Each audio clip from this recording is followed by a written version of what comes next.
Hello दोस्तों आज के सेशन में हम आपके साथ डिस्कस करने वाले हैं मैथ्स के कुछ और इम्पोर्टेंट क्वेश्चंस। ये क्वेश्चंस एसएससी एमटीएस के एग्जाम्स में पूछे गए हैं और यहाँ से आपको डेफिनेटली हेल्प मिलने वाली है। तो चलिए स्टार्ट करते हैं सेशन को। क्वेश्चन नंबर फर्स्ट में बोला है a man can finish a piece of work in 15 days, a women can complete the same work in 10 days, both works together for 5 days, then the man leaves. How many days will be taken by women to finish the remaining work? अब देखो, man को मैं M से denote कर रहा हूँ। अब आदमी जो है काम को कितने दिनों में ख़त्म कर लेता है? 15 दिनों में। और वुमेन जो है वो सेम काम को कितने दिनों में ख़त्म कर लेती है? 10 दिन में। अगर बात करें टोटल वर्क की तो वो कैसे निकलता है? 15 और 10 का एलसीएम, वो कितना होगा? 30 होगा। अब हम निकालेंगे मैन की एफिशिएंसी। कैसे निकलती है? Total work divide by number of days taken by man. तो 30 डिवाइड बाय 15 तो कितना आएगा? 2 आ जाएगा। तो 2 आ जाएगी एफिशिएंसी किसकी?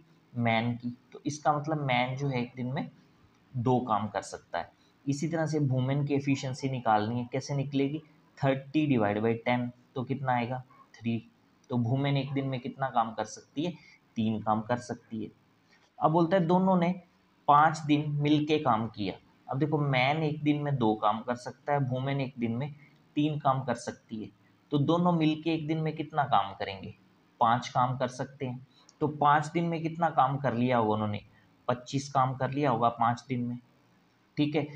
अब 30 काम टोटल था, 30 में से 25 कर लिया, बचा कितना? 5 काम। तो जब 5 काम बच गया उस टाइम क्या हुआ? आदमी जो है वो काम छोड़ के चला गया। अब बचा हुआ काम तो किसने करना है? वुमेन ने करना है। तो काम बचा है 5। वुमेन एक दिन में कितना काम कर सकती है? 3 काम कर सकती है। तो कितने दिन लेगी वो बचा हुआ काम खत्म करने में? 5/3। ठीक है। तो 5/3 को आप किस में चेंज करोगे? मिक्स फ्रैक्शन में चेंज करोगे। तो ये कितना आएगा?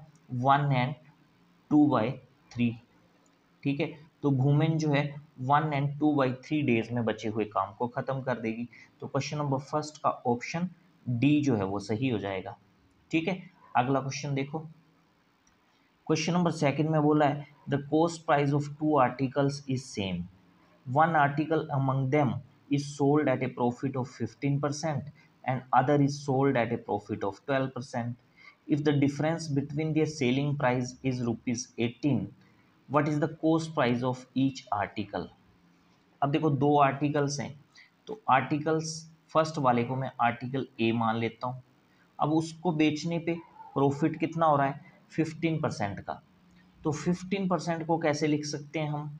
15/100। तो डिनोमिनेटर में ये जो 100 होता है ये किसकी रेशो होती है? ये कॉस्ट प्राइस की रेशो होती है। ठीक है।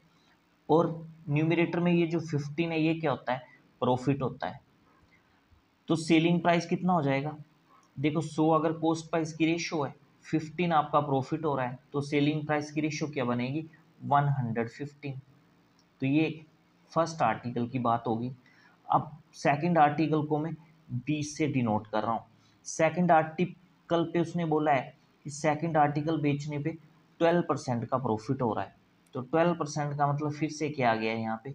12 डिवाइड बाई 100। ठीक है। तो फिर से 100 जो है डिनोमिनेटर में वो किसकी रेशो आ जाएगी? कॉस्ट प्राइस की रेशो। और न्यूमिनेटर में 12 क्या है आपका? प्रॉफिट। तो सेलिंग प्राइस की रेशो क्या बन जाएगी? 112 बन जाएगी। अब क्वेश्चन में बोला है कि दोनों आर्टिकल्स के सेलिंग प्राइस का जो डिफरेंस है वो 18 रुपये है।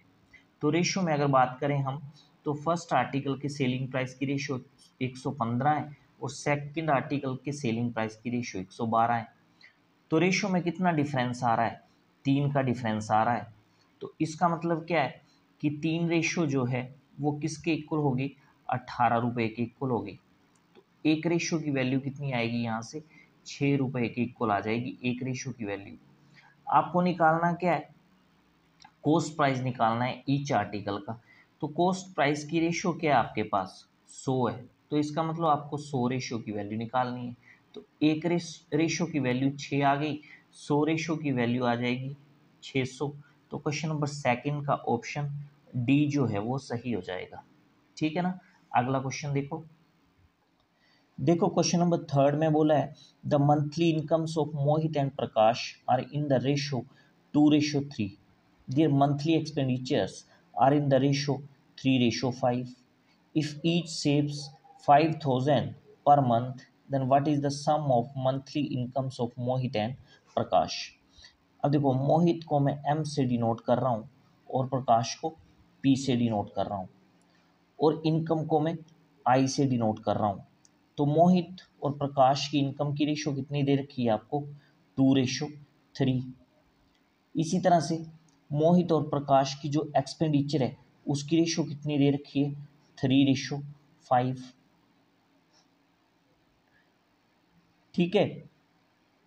अब बोला है if each saves ₹5,000 per month.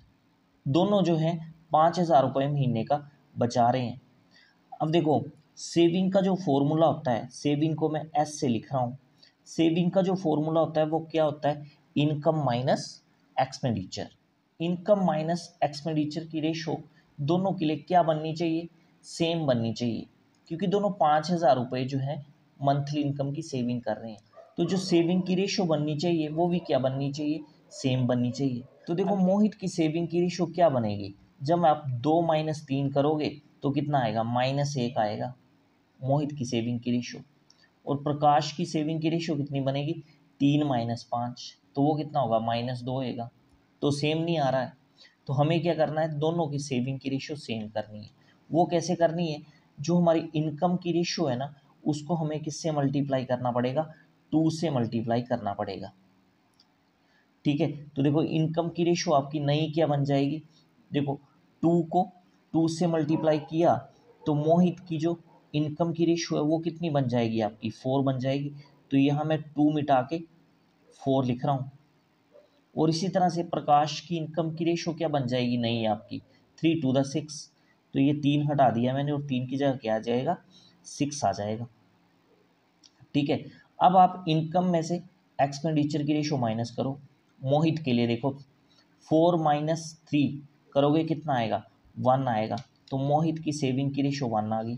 इसी तरह से प्रकाश की सेविंग की रेशो कितनी आएगी, 6 - 5, 1 आ जाएगी. तो देखो दोनों की सेविंग की रेशो क्या होगी, सेम होगी. इसका मतलब क्या है कि एक रेशो की वैल्यू कितनी बन गई, अब हमारे पास 5,000 रुपये बन गई. आपको निकालना क्या है कि मोहन और प्रकाश की जो मंथली इनकम है उसका सम क्या होगा. तो रेशो में देख लो आप, मोहन की मंथली इनकम की रेशो क्या है, 4 है. और प्रकाश की मंथली इनकम की रेशो क्या है, 6 है. तो रेशो में मोहित और प्रकाश की इनकम का सम कितना बन रहा है, 10 बन रहा है. तो आपको 10 रेशो की वैल्यू निकालनी है. तो एक रेशो की वैल्यू 5,000 है आपके पास, 10 रेशो की वैल्यू कितनी आएगी, 50,000. तो क्वेश्चन नंबर थर्ड का ऑप्शन बी जो है वो सही हो जाएगा. ठीक है ना. अगला क्वेश्चन देखो. देखो क्वेश्चन नंबर 4 में बोला है what is the area of triangle whose sides are 7 centimetre, 24 centimetre and 25 centimetre. तो ट्राइंगल का आपको एरिया निकालना है, साइड्स आपको दे रखी हैं. तो यहाँ पे हमें हीरोन फार्मूला का यूज़ करना है और एरिया ऑफ ट्राइंगल निकालना है. तो हीरोन फार्मूला के लिए सबसे पहले हमें क्या निकालना पड़ता है, स्मॉल एस यानी सेमी पेरीमीटर निकालना पड़ता है. वो कैसे निकालते हैं, तीनों साइडों का सम डिवाइड बाई 2. तो तीनों साइडों का सम करोगे कितना आएगा, 7 + 24 31, 31 + 25 56. तो 56 डिवाइड बाई 2, तो ये करोगे कितना आ जाएगा, 28 सेंटीमीटर आ जाएगा सेमी पेरीमीटर. आगे आप एरिया निकाल सकते हो. क्या फॉर्मूला होता है, हीरोन फार्मूला. तो देखो हीरोन फार्मूला क्या होता है, एस एस आ जाएगा 28 इंटू S - A मतलब फर्स्ट साइड ट्राइंगल की. तो 28 - 7 करोगे कितना आ जाएगा, 21 आ जाएगा. इंटू S - B यानी 28 माइनस सेकेंड साइड कितनी है, 24. तो 28 - 24 4 आ जाएगा. इंटू S - C यानी 28 - 25 तो कितना आएगा, 3 आ जाएगा. ये इसको जब फर्दर सोल्व करोगे आप तो फैक्टर कर लो. देखो 28 को कैसे लिख सकते हो, 7 × 4. 21 को कैसे लिख सकते हो, 7 × 3.